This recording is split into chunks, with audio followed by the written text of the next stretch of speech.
Жігітлер қалай, yaxshimisiz? Қалай ahvollar? Жігітлер, мынандай не болып жатыр да? Қауіпсіз қала деген камералар құрылып жатыр. Нүкіс қаласының ішінде қауіпсіз қала деген. Енді мынандай камера тұрған жерде бар ма? Мына төбеде камера тұрған жерде. Мынандай 3-27 деген знакта тұрсаң штраф бұра береді. Обязательно жаңағы 360 камера жүру шарт емес. Мына камера болса болды. Мына камера тұрған жердегі сары сызықпенен 327 болса штраф бұра береді. Соған абайлаңқырай сал енді. Мына камера бар жерлердің бәрін жақын арада қоса жақсы камераларды бар ма? Сол үшін біздегі тез-тез сыздыртып жатыр, мыналарды сызып берің деп. Штраф ұрады, тоқтамайсыз беріледі. Калин көшеде респансиян қасы бар, кейін мынау бар. 15 жерде бар екен, Нүкістің ішінде 15 жерді сызуымыз керек.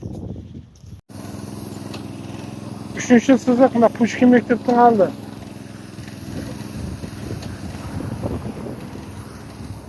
Ана Тәтібаевтан басыланады. Тәтібаевтан бастап мына Президентскийге дейін сызылып келатыр. Тәтібаев көше мен Президентскийдің ортасы ұлыма.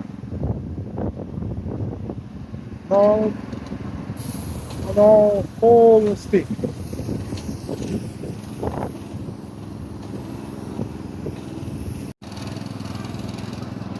Төртіншісі Орайық базар.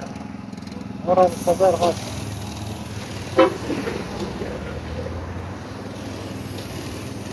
Орайық базар, Арман туннелдің астындағы музыканың үшіншісі бір аптадан қосылады екен, бір аптадан. Жаңа құрып атқан балалармен сөйлесіп, бір аптадан не қылады екен. Қосады екен бір аптадан. Ал абайлы боласың, адам түсіріп кетуге де болмайды, ұлыма. Күлі болмайды.